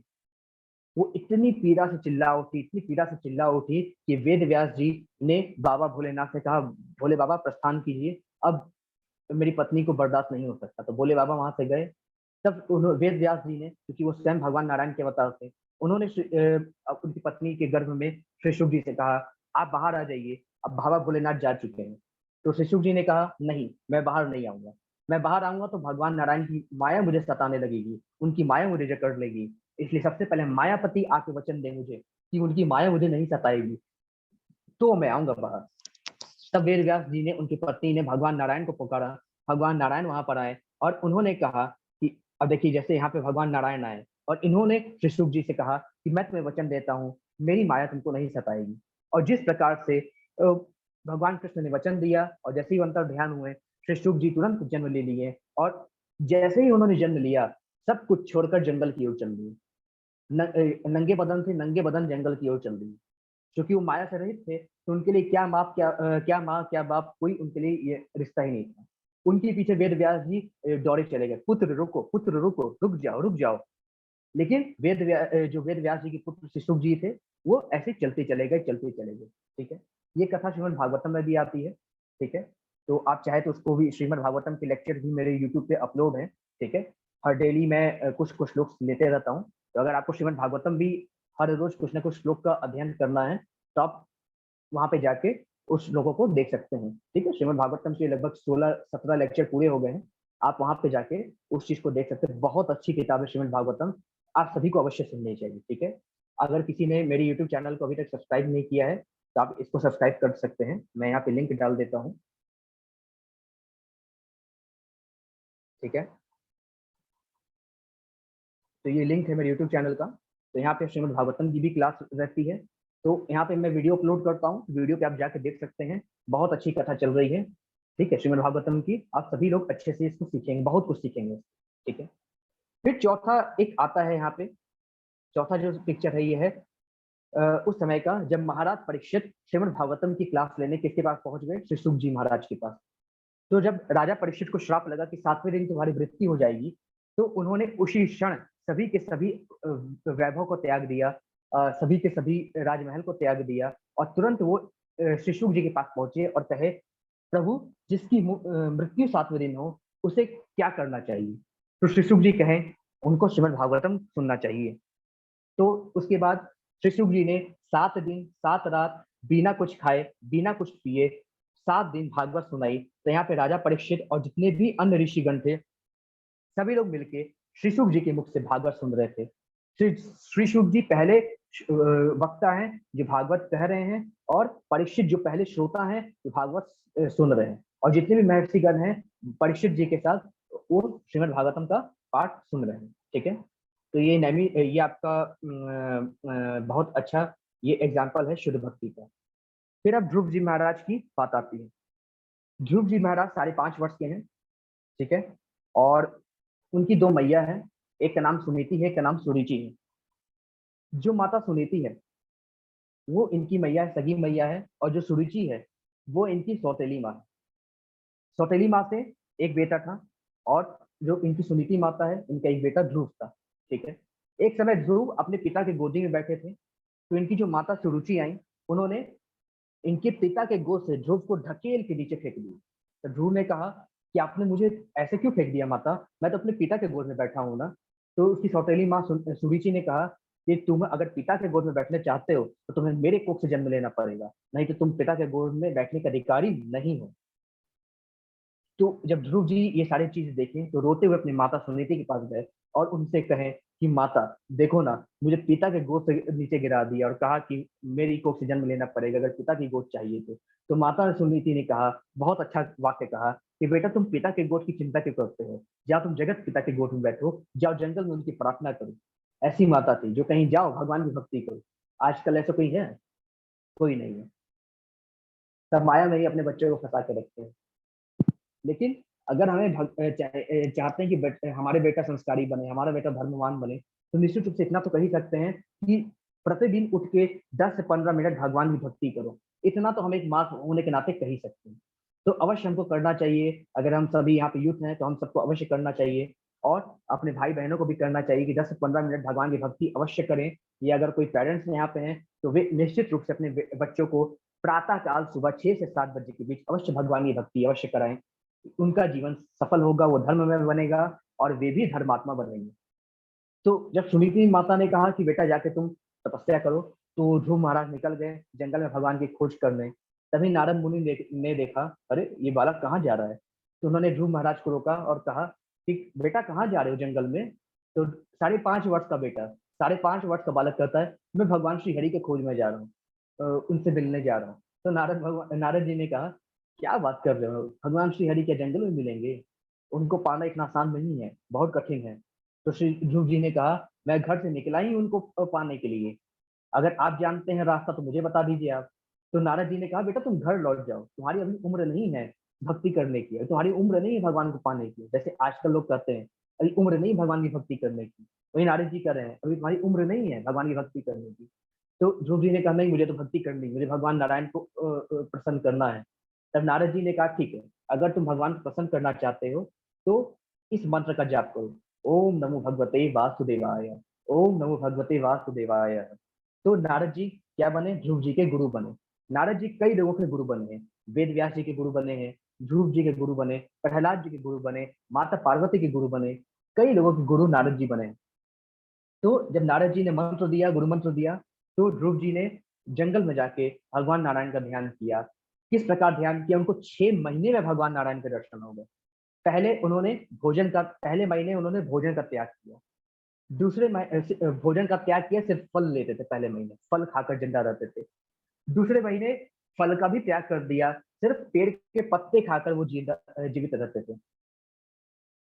तीसरे हफ्ते, ध्यान से सुनिएगा, तीसरे हफ्ते उन्हें पत्ते का भी त्याग कर दिया, सिर्फ और सिर्फ जल पीकर वो जीवित रहते थे। चौथे महीने, ये महीने की बात हो रही है, पहले महीने इन्होंने अन्न का त्याग किया, सिर्फ फल खाकर रहते थे। दूसरे महीने इन्होंने फल का त्याग किया, सिर्फ और सिर्फ पत्ते खाकर रहते थे। तीसरे महीने इन्होंने पत्ती का भी त्याग कर दिया और सिर्फ और सिर्फ जल पीकर रहते थे। चौथे महीने इन्होंने जल का भी त्याग कर दिया, सिर्फ और सिर्फ हवा लेकर रहते थे। पांचवें महीने इन्होंने एक दिन सांस भरी और छोड़ी नहीं, अगले दिन छोड़ी, फिर अगले दिन सांस भरी, तीसरे दिन छोड़ी, और जब छठा महीना आ गया इन्होंने श्वास ही लेना छोड़ दिया। सिर्फ एक बार श्वास लिया, उसके बाद छोड़ा ही नहीं, और निश्चय कर लिया जब तक भगवान नारायण के दर्शन नहीं होंगे तब तक मैं सांस नहीं छोड़ूंगा। और ये सुनते ही तीनों लोकों में हाहाकार मच गया कि ये ध्रुव अगर इसकी मृत्यु हो गई, इसकी मृत्यु हो गई तो ब्रह्म पद को प्राप्त कर लेगा, इसकी मृत्यु हो गई तो सभी का नाश हो जाएगा, इसकी तो तपस्या की अग्नि है, तपन है, इससे पूरा तीनों लोगों का नाश हो जाएगा। तो सभी देवता लोग दौड़े दौड़े भगवान नारायण के शरण में गए और कहे, प्रभु आपके भक्त आपकी प्रतीक्षा कर रहा है, अब देर मत कीजिए, दर्शन दे दीजिए इनको, नहीं तो इनके तप से तीनों लोग समस्त जल के भस्म हो जाएंगे। तो तभी भगवान नारायण प्रकट होते हैं और इनको दर्शन देते हुए बोलते हैं कि हे ध्रुव, आंखें खोलो, मैं आ गया हूँ, जिनकी तुम तपस्या कर रहे हो मैं प्रकट हूँ। तो ध्रुव को वैसे बार बार कई लोग चकमा दे रहे थे कि भगवान नारायण आ गए, कई देवता लोग बार बार आके कंफ्यूजन पैदा कर रहे थे। तब ध्रुव ने कहा कि प्रभु मैं नहीं मानता कि आप आए हैं, अगर आप आए हैं मेरे मन में प्रकट हो जाइए। तो भगवान नारायण जब मन में प्रकट होते तो ध्रुव आंखें खोलते हैं। जब आंखें खोलते कुछ शब्द ही नहीं निकलता है ध्रुव के मुख से भगवान के बारे में। भगवान, उनकी इच्छा थी ध्रुव महाराज की कि मैं भगवान से बड़ा राज्य मांगूंगा, अपने पिता की गोद मांगूंगा, लेकिन जब भगवान नारायण को देखते हैं सब कुछ भूल जाते हैं, सब कुछ भूल जाते हैं, कुछ याद नहीं रहता, कुछ मुख से शब्द नहीं निकलता। तो भगवान बोलते हैं, बोलो ध्रुव क्या मांगना चाहते हो, तुमने मेरी इतनी कठिन तपस्या की, 6 महीने में तुमने मेरा दर्शन प्राप्त कर लिया है, क्या मांगना चाहते हो।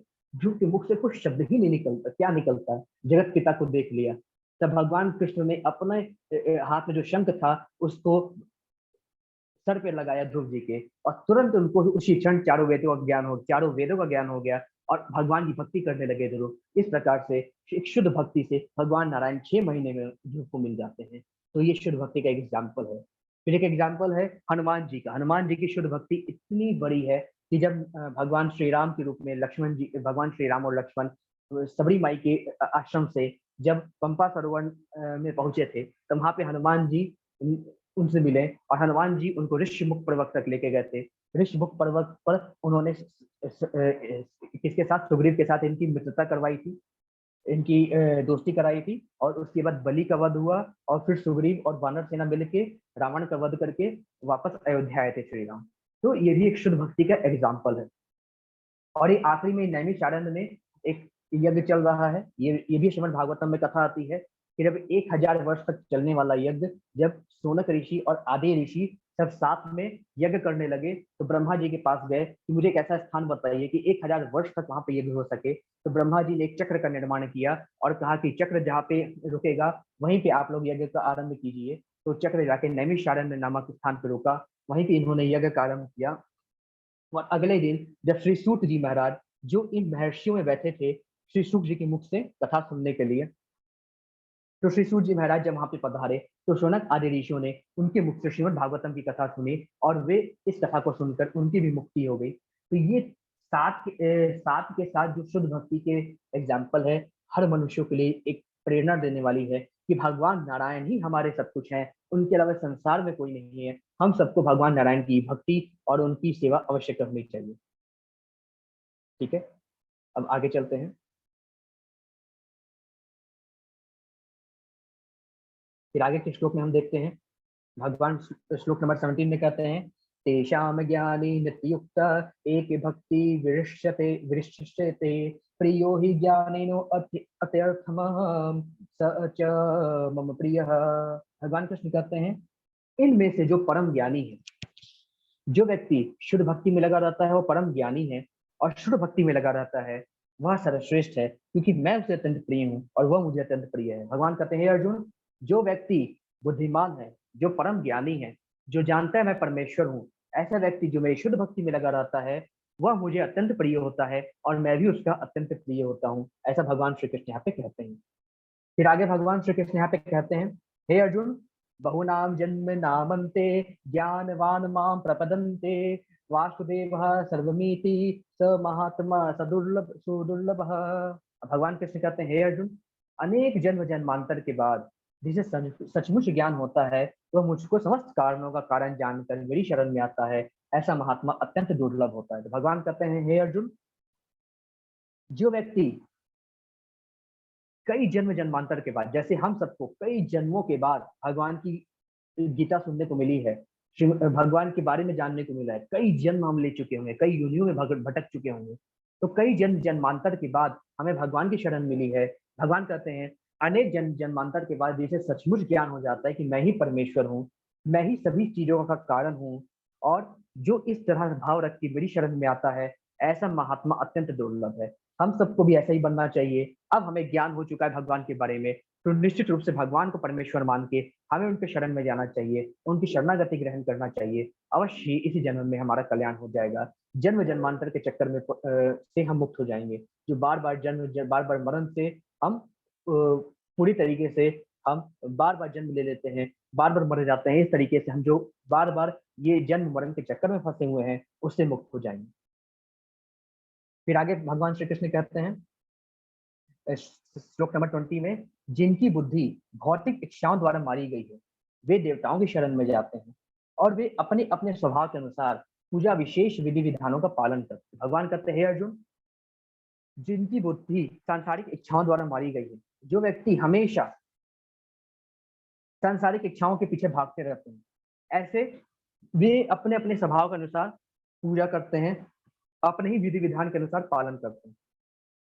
तो जैसे कई लोग हैं, किसी भी देवी देवता की पूजा करने लगते हैं, किसी भी बाबा के पीछे उनको भगवान बना के मंदिर में बैठा देते हैं, श्री रामकृष्ण को नीचे बैठा देते हैं, बाबा बन के ऊपर बैठ जाते हैं।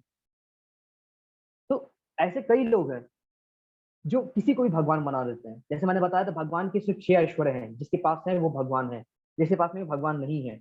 परंतु कई लोग किसी की भी पूजा कर देते, किसी को भी भगवान बना देते, सिर्फ और सिर्फ उसको चमत्कार दिखाना आना चाहिए।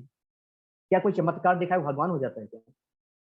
भगवान सिर्फ कृष्ण है और कोई नहीं। जिस प्रकार से पत्नी का सिर्फ एक ही पति हो सकता है, उसी प्रकार से हम सबके भगवान सिर्फ एक ही है, वो कृष्ण है और कोई नहीं है, सभी देवी देवता।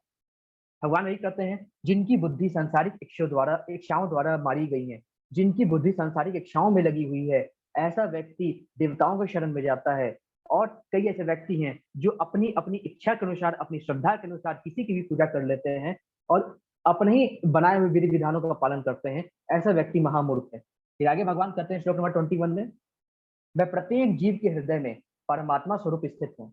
जैसा कि कोई किसी देवता की पूजा करने की इच्छा करता है, मैं उसकी श्रद्धा को स्थिर करता हूँ, जिससे वह उसी देवता की भक्ति कर सके। भगवान कहते हैं, हे अर्जुन, मैं इतना दयालु हूँ कि जो व्यक्ति, मैं सभी के हृदय में परमात्मा रूप में स्थित हूँ, जो व्यक्ति जिसकी पूजा करता है, कोई अगर शंकर जी की करता है, कोई इंद्र जी की करता है, कोई अन्य किसी बाबाओं देवताओं की करता है, जिसकी भी करता है, कोई अपने पूर्वजों की करता है, कोई भूत प्रेतों की करता है, जिसकी जो पूजा करता है, मैं उसकी आस्था उसी में स्थित कर देता हूँ, जिससे वह उसी देवताओं की भक्ति कर सके और उनको प्राप्त कर सके। क्योंकि मैं परमात्मा रूप में स्थित हूँ, जो जैसा चाहता है मैं उसको वो दे देता हूँ।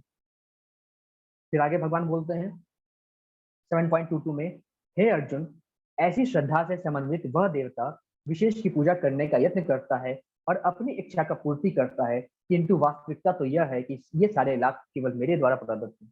जो हम अलग अलग देवी देवताओं की पूजा करते हैं, भगवान कहते हैं, हे अर्जुन, देवी देवताओं के पूजन करने से निश्चित रूप से हमें सांसारिक लाभ मिलते हैं। शंकर जी की पूजा करेंगे तो हमें बल मिलेगा, शक्ति मिलेगी। ब्रह्मा जी की पूजा करेंगे तो वो भी और कई तरह की चीजें देंगे। अलग अलग देवताओं की पूजा करेंगे तो हमें उसी प्रकार से सांसारिक लाभ पहुंचाने की चीजें देंगे। लेकिन वो सारे के सारे लाभ मेरे द्वारा ही प्रदान किए जाते हैं।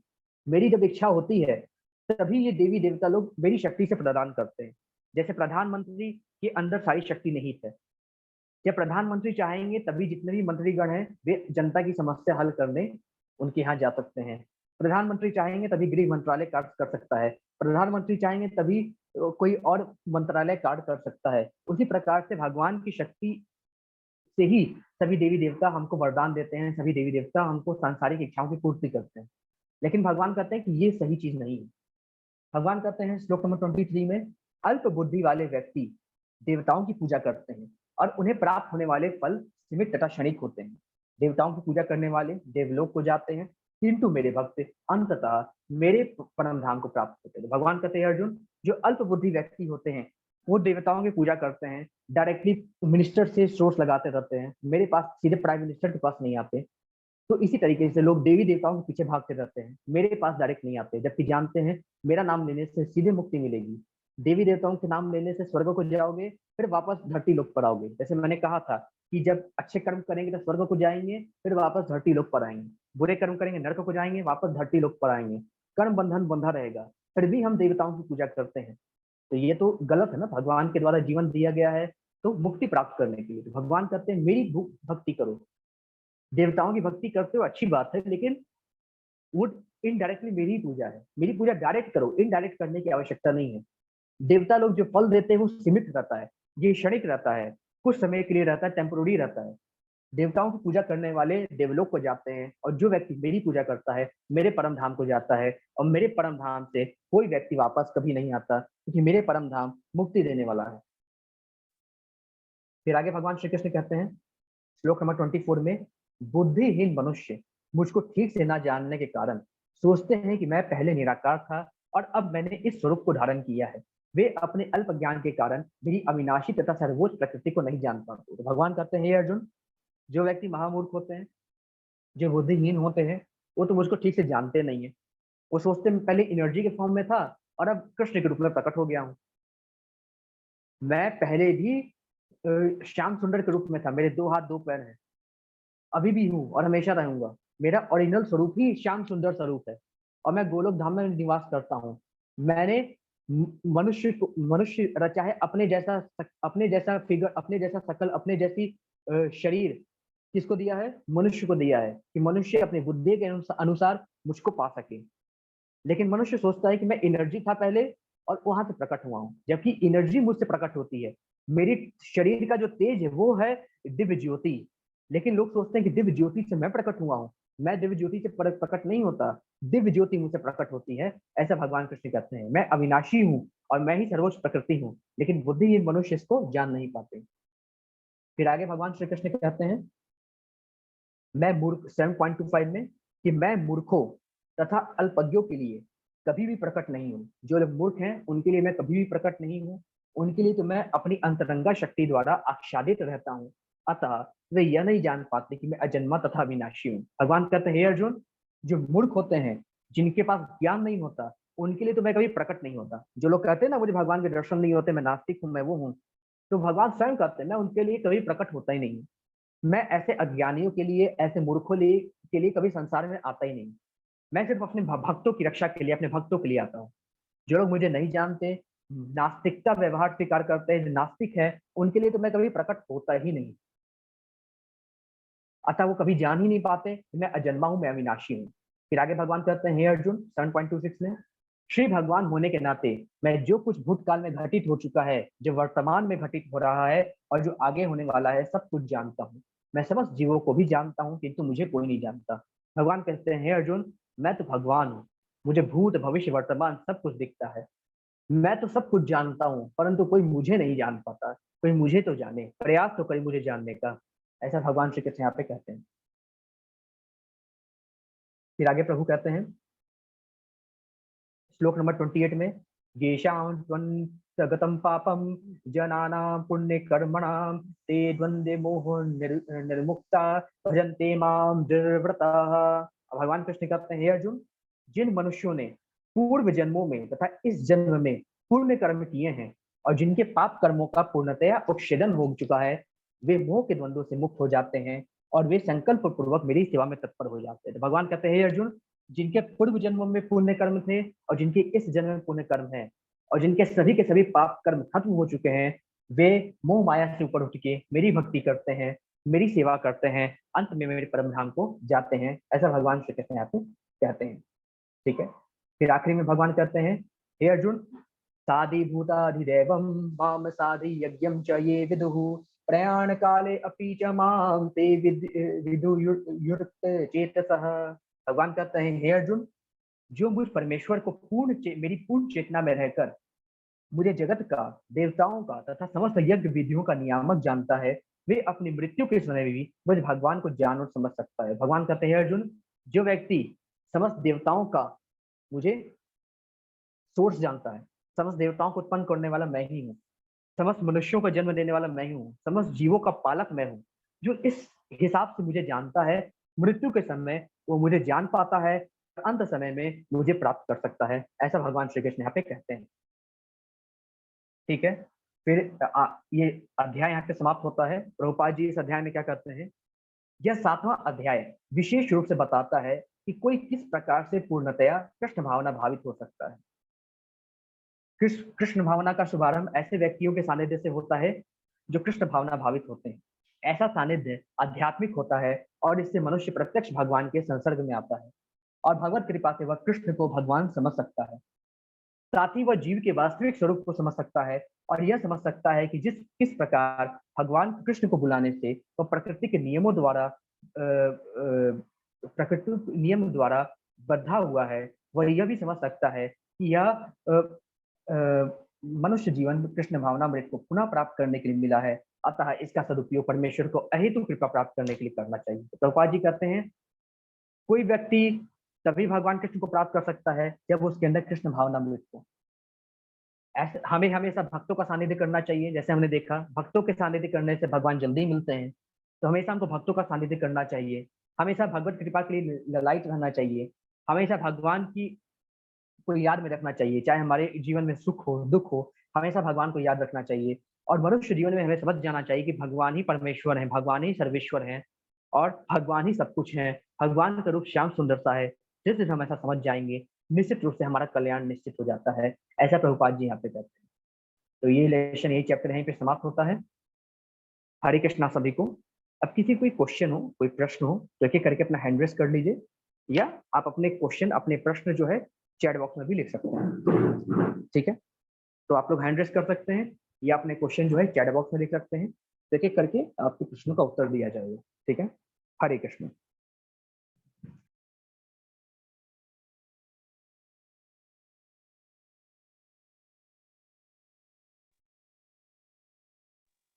हरे कृष्ण माता जी, उषा माता जी अनम्यूट कर ले।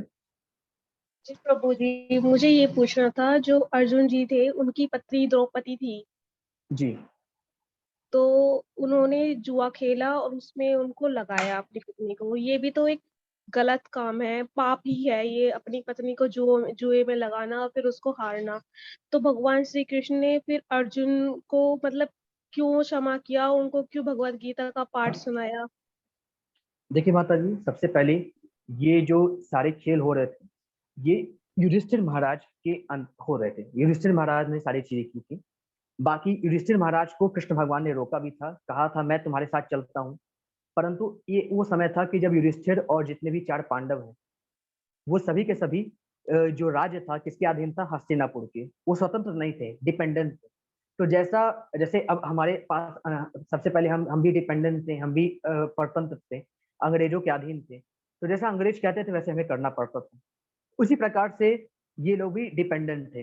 तो उस समय जो एक स्वतंत्र राष्ट्र था उन्होंने आदेश दिया कि आइए जुआ का खेल खेलें। तो उस समय खेल खेला जाता था, लेकिन उनको मालूम नहीं था कि शकुनी इस तरह का चाल चलेगा कि उनका सर्वस्व हरण कर लेगा, सब कुछ हरण कर लेगा। भगवान कृष्ण ने कहा था कि मैं भी चलता हूँ तुम्हारे साथ, लेकिन युधिष्ठिर ने मना कर दिया था कि नहीं, हमको बुलाया है, हमें जाने दीजिए। और बाकी युधिष्ठिर की गलती थी, समस्त पांडव की गलती थी। अब चूंकि जितने भी 4 पांडव हैं सभी छोटे थे, तो अपने बड़े भैया की आज्ञा का पालन करते थे, धर्म का पालन करते थे। तो निश्चित रूप से युधिष्ठिर भी सोच के दाव लगा रहा था कि मैं अब जीत जाऊंगा, अब जीत जाऊंगा। लेकिन उसने भी पाप किया था, सभी पांडवों ने पाप किया था, जिसका उनको भुगतान 12 वर्ष का वनवास और 1 वर्ष का अज्ञातवास करके भुगतना पड़ा, प्रायश्चित करना पड़ा। वो नहीं लगाना चाहिए था, पांडव की सबसे बड़ी गलती थी। परंतु उन्होंने गलती की तो जिसका भुगतान उनको इस रूप में करना पड़ा। तो ये उनके द्वारा भी पाप किया गया था। और आपके उन्होंने एक और प्रश्न गलती जी। उन्होंने एक और गलती की थी कि जब वो द्रौपदी को से ब्याह करके लेकर आए थे, तो उन्होंने अपनी माता से ये बोला कि देखो माँ, हम एक सामान लेकर आए हैं, और चीज बताया। तो यहाँ जी भी माता इन्होंने जी माता उन्होंने जी, यहाँ भी गलती की थी। यहाँ भी इन्होंने गलती की थी। यहाँ भी गलती की थी इन्होंने, लेकिन ये शायद ये प्रभु की इच्छा थी, क्योंकि ये रिलेटेड है माता द्रौपदी के उनके पिछले जन्म के तप के कारण। क्योंकि उन्होंने पिछले जन्म में तप किया था और भगवान को प्रसन्न किया था। तो भगवान से वरदान मांगा था, मुझे ऐसा पति चाहिए जो बलशाली हो, जो धर्मनिष्ठ हो, जो अच्छा तीर चलाने वाला हो, जो सबसे सुंदर हो, और जो मतलब कि आप कह सकते हैं कि जो अच्छा तलवार चलाने वाला हो। तो इस तरह के वरदान मांगे थे द्रौपदी जी ने। तो भगवान शिव ने कहा था कि ऐसा एक पति में कभी नहीं हो सकता, तुम्हें वरदान मिलेगा, तुम्हें इसका फल मिलेगा, लेकिन अगले जन्म में। तो ये उसी का फल था। जो भी हुआ वो वरदान के कारण हुआ था। यहाँ पे गलती नहीं मानी जाएगी, क्योंकि वरदान द्रौपदी जी ने अपने पिछले जन्म में मांगा था, इसलिए उनको ये ऐसा चीज भुगतना पड़ा। पांच पतियों के साथ रहना पड़ा, ये उनके पिछले जन्म के वरदान के कारण था। जी माता जी। और प्रभु जी, मुझे एक और प्रश्न था, जैसे कि आपने बताया कि भगवान श्री कृष्ण ही भगवान है और बाकी सब देवी देवता हैं। जी तो भगवान शिव तो भगवान विष्णु की पूजा में लगे रहते हैं, तप करते हैं, उनका ध्यान करते हैं। पर बिल्कुल ऐसा बिल्कुल। भी कहा जाता है कि कुछ कथाओं में कि भगवान विष्णु भी भगवान शिव का भजन करते रहते हैं, उनका चिंतन करते रहते हैं, उनको प्रभु मानते हैं अपना। देखिए माता जी, ऐसा है कि भगवान कृष्ण ही भगवान है, बाकी सभी देवी देवता है। शिव जी परम वैष्णव है, भगवान शिव विष्णु के बहुत बड़े भक्त हैं। ठीक है, इसको मैं एक तरह से समझाता हूँ। जैसे मान लीजिए क्लास में एक टीचर है, ठीक है, वो सभी बच्चों को पढ़ाता है, लेकिन कोई एक ऐसा बच्चा होता है जो बहुत ज्यादा इंटेलिजेंट होता है, टीचर की सभी बात मानता है, और टीचर जो भी पढ़ाते हैं सब कुछ अच्छी तरीके से समझता है, और क्लास के टेस्ट में एग्जाम में सभी में टॉप करता है। तो वो टीचर उस बच्चे को लाइक करेगा कि नहीं, ये बताइए? चलेगा। उस बच्चे को पसंद करेगा। कभी कभी वो टीचर जो है उस बच्चे को दे भी देता है कि भाई तुम्हें बहुत कुछ आता है तो तुम क्लास के अदर बच्चे को भी पढ़ाओ। ऐसा हर स्कूल में होता है कि तुम्हें हाँ आता जी। है, तुम ये टॉपिक क्लास के अदर बच्चे को पढ़ाओ। ठीक है, ये सारी चीजें होती हैं। सेम चीज यहाँ पे भी एप्लीकेबल है माता जी। भगवान शिव जो है कृष्ण भगवान के बहुत बड़े भक्त हैं, उनसे जी। बड़ा भक्त इस पूरे ब्रह्मांड में कोई नहीं। तो कभी कभी क्या होता है कि कृष्ण भगवान शिव जी को दे देते हैं कि कुछ एक कल्प के लिए आप संसार को हैंडल कीजिए, कोई एक कल्प के लिए। ठीक है, तो उसमें आप देखेंगे जो एक कल्प भगवान, जिस समय भगवान शिव एक होते हैं सुप्रीम लॉर्ड, कृष्ण भगवान जब शिव जी को बना देते हैं एक कल्प के लिए, जैसे मैंने बताया कि ब्रह्मा जी के एक दिन में 36,500 कल्प होते हैं, उसमें से जी। किसी कल्प के लिए भगवान शिव जी को दे दिया जाता है कि आप चलाइए कुछ समय के लिए एक कल्प। तो एक कल्प में आप देखेंगे कि विष्णु जी जब, चूंकि ये कृष्ण भगवान है, कृष्ण भगवान से महाविष्णु उत्पन्न होते हैं। ठीक है, महाविष्णु से आप जब श्रीमद् भागवतम पढ़ेंगे तो उसमें लिखा है कि कृष्ण भगवान से भगवान जो है महाविष्णु उत्पन्न होते हैं। महाविष्णु के रोम रोम से सैकड़ों यूनिवर्स निकलते हैं, सैकड़ों ब्रह्मांड निकलते हैं, और हर एक ब्रह्मांड में महाविष्णु जो है गर्भोदक शाही विष्णु जी के रूप में प्रकट होते हैं। गर्भोदक शाही विष्णु जी के कमल नाल से ब्रह्मा जी निकलते हैं, और जो आपके गर्भोदक शाही विष्णु जी हैं, उन्हीं के स्वरूप है ब्रह्मा विष्णु महेश।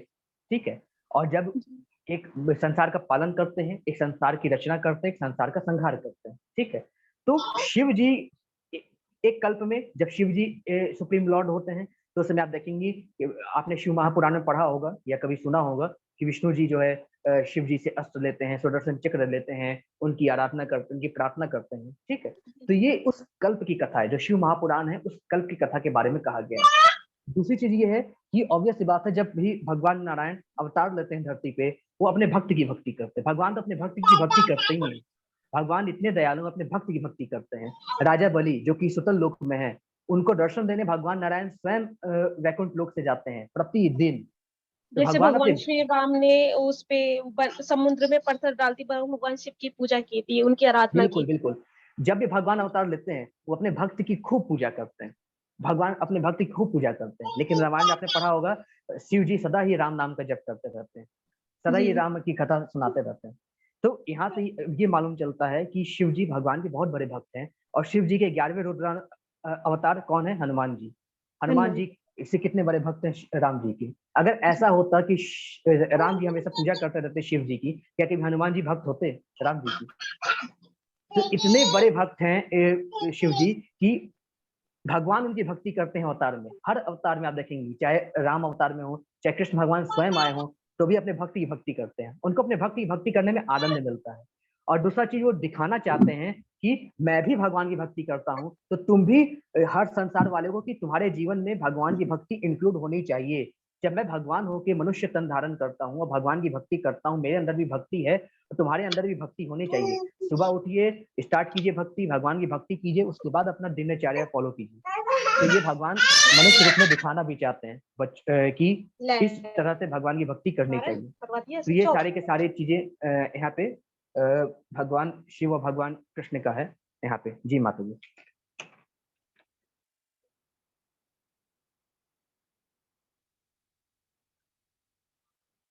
हरे कृष्ण माता जी। और किसी को कोई प्रश्न, कोई क्वेश्चन, तो आप लोग हैंड रेस कर सकते हैं या चैट बॉक्स में अपने प्रश्न लिख सकते हैं। किसी कोई प्रश्न, कोई क्वेश्चन, आप लोग एक बार प्रश्न अपने चैट बॉक्स में लिख सकते हैं या आप लोग हैंड रेज कर सकते हैं एक बार, तो आपके क्वेश्चन हम ले लेंगे।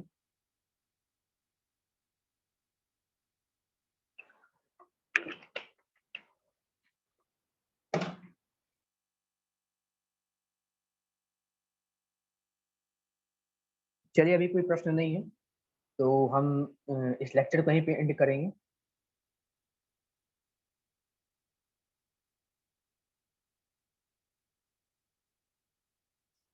ठीक है माता जी, चैप्टर नंबर 6 में देखिए, हम यहाँ पे पढ़े थे ध्यान योग।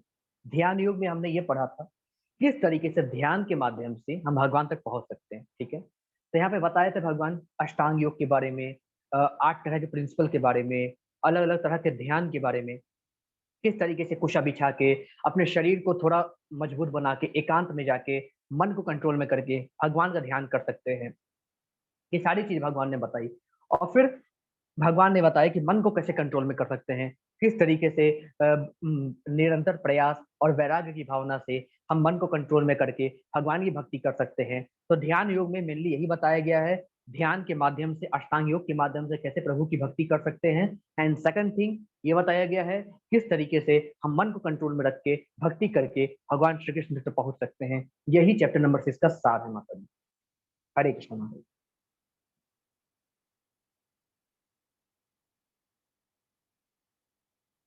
अ, शुभम प्रभु जी का प्रश्न है कि प्रभु जी मेरे क्वेश्चन ये है कि जब श्री कृष्ण ने बताया कि जो भी इस अर्थ में हो रहा है वो मेरे ही आदेश से हो रहा है, तो क्या बुरे लोग हैं जो गलत काम करते हैं, तो क्या वो भी कृष्ण जी की मर्जी से है? ये तो भगवान गलत कर रहे हैं। बिल्कुल नहीं प्रभु जी, भगवान गलत नहीं करते हैं। जैसे मैंने आपको बताया, डिसीजन लेने का काम भगवान ने हम पे छोड़ा हुआ है।